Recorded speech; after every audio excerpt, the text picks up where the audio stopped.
पे आए हैं, हमारे बड़े भाई हैं, मेरे भाई, और उनके यहाँ पर आना हुआ और बड़ा अच्छा लगा यहाँ पे सबसे मिलकर।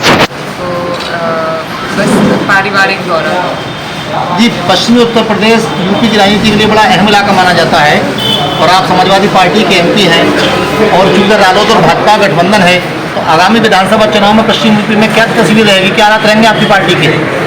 जिस तरीके से पार्टी की परफॉर्मेंस 2024 के लोकसभा चुनाव में रही, हमें उम्मीद है उसी तरीके से हम 27 में भी समाजवादी पार्टी अपना परचम लहराएगी, गठबंधन मजबूत रहेगा और इंशाल्लाह हम जीतेंगे 27 का चुनाव। सांसद जी, महिला सशक्तिकरण पर आप क्या कहना चाहिए? जैसे आप सांसद हुई और कहीं ना कहीं आपने अपने तौर पे महिलाओं की आवाज़ को बुलंद किया, क्या लगता है भविष्य में भी ऐसी चीज़ें बढ़ेंगी? जी बिल्कुल, हमारी कोशिश है कि ज़्यादा से ज़्यादा महिलाएं आएँ। एक जो 33% इन्होंने रिजर्वेशन का बिल पास किया है, वो धरातल पर उतरना बेहद ज़रूरी है, क्योंकि हमें लीडरशिप देने की ज़रूरत है महिलाओं को कि वो अपनी आवाज़ खुद उठा सके। अब वो वक्त चला गया कि उनकी आवाज़ कोई और उठाए, तो हमारी यही सरकार से मांग है। अरे श्रीमती जी, कुछ तो सस्ता लो, बचत करो। नहीं श्रीमान जी, सब बढ़िया लो, रहने दीजिए। इसमें क्या खास बात है? थोड़े में ज्यादा स्वाद, यही तो है इसकी खास बात। वाओ मामा, क्या स्वाद है। अरे मेरे राजा, जो उन्होंने कानून पास किया है उसको धरातल पर उतारे, जल्द से जल्द उसे इम्प्लीमेंट करें। 2027 को लेकर के राजनीतिक भूमिका और बताइए। 2027 के लिए पीडीए मजबूत है, समाजवादी पार्टी मजबूत है, हमारा पूरा समाजवादी परिवार इंतज़ार कर रहा है कि चुनाव के दिन जैसे जैसे नज़दीक आएंगे सब लोग हिम्मत और हौसले के साथ चुनाव लड़ेंगे और इस बार हमें पूरी उम्मीद है कि 27 में समाजवादी पार्टी सरकार बनाएगी। आप सांसद लोकसभा हैं, तो माननीय देश के प्रधानमंत्री साहब के बारे में क्या कहना चाहेंगे, उनकी नीतियों के बारे में, कारकर्दगी के बारे में?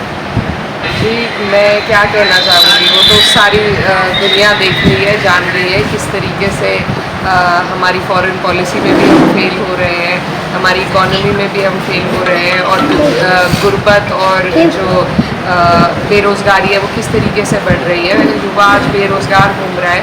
तो ये सारी चीज़ें हैं जिन पर अपने देश हित के लिए सोचने की सभी को ज़रूरत है, खासतौर पर मौजूदा सरकार।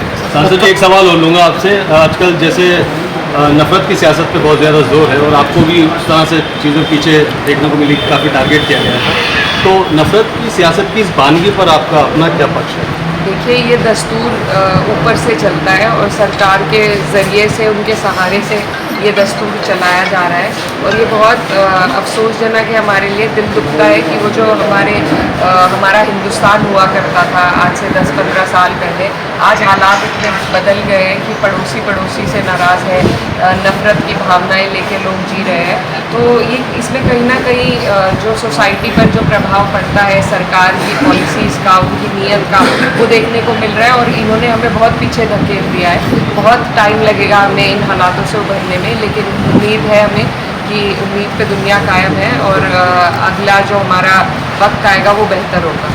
मैम, सांसद बनने के बाद ना आप जो है काफ़ी टाइम बाद बिलारी पहुंची हैं अपने भाई नाहिद हसन जी के साथ, तो आपको कैसा लग रहा है बिलारी आके आपको? बहुत अच्छा लग रहा है। हमारे बड़े भाई यहाँ से विधायक है, फ़हीम भाई, उनके साथ हम यहाँ पर घूमे और बहुत अच्छा लगा सभी लोगों से मिलकर और उम्मीद है कि जिस तरीके से समाजवादी लगातार इस क्षेत्र में जीतती आई है, आगे भी जीतेगी। माइनॉरिटी वर्ग को लेकर उत्तर प्रदेश सरकार की पॉलिसी और नीति और रवैये के बारे में आप क्या कहना चाहेंगी? जी देखिए, बिल्कुल हमारे ऊपर तो बुलडोज़र का राज चल रहा है और आज ये हालात बना दिए गए हैं कि डर डर के सब जी रहे हैं कि कब किसके घर पे बिना बात मुकदमे आ जाएंगे, बिना बात बुलडोज़र चल जाएगा। तो जिस देश के हालात ऐसे हो जाते हैं कि वहाँ की माइनॉरिटी को इतना दबाया जाता है, वो देश तरक्की नहीं कर पाता। ये हिस्ट्री में भी साबित है। तो हमें उम्मीद है कि सभी लोग जो हमारे देश में जी रहे हैं उनको हिम्मत, हौसले और डिग्निटी के साथ जीने का मौका दे ये सरकार, और नहीं तो ऐसी सरकार को हम बदलें। बिलारी की जनता को आप क्या संदेश देना चाहेंगे, आप यहाँ आई हैं? मेरा यही संदेश है कि जिस तरीके से अमन भाईचारे के साथ देश के लोगों को जीना चाहिए, यहाँ के लोग उस तरीके से अपने भाईचारे को कायम रखें, आगे बढ़ें और जैसे उन्होंने आज तक यहाँ पर समाजवादी का झंडा बुलंद रखा, आगे भी बुलंद रखें। अरे श्रीमती जी, कुछ तो सस्ता लो, बचत करो। नहीं श्रीमान जी, सब बढ़िया लो, रहने दीजिए। इसमें क्या खास बात है? थोड़े में ज्यादा स्वाद, यही तो है इसकी खास बात। वाओ मामा, क्या स्वाद है। अरे मेरे राजा। राजा आरती और मसाला।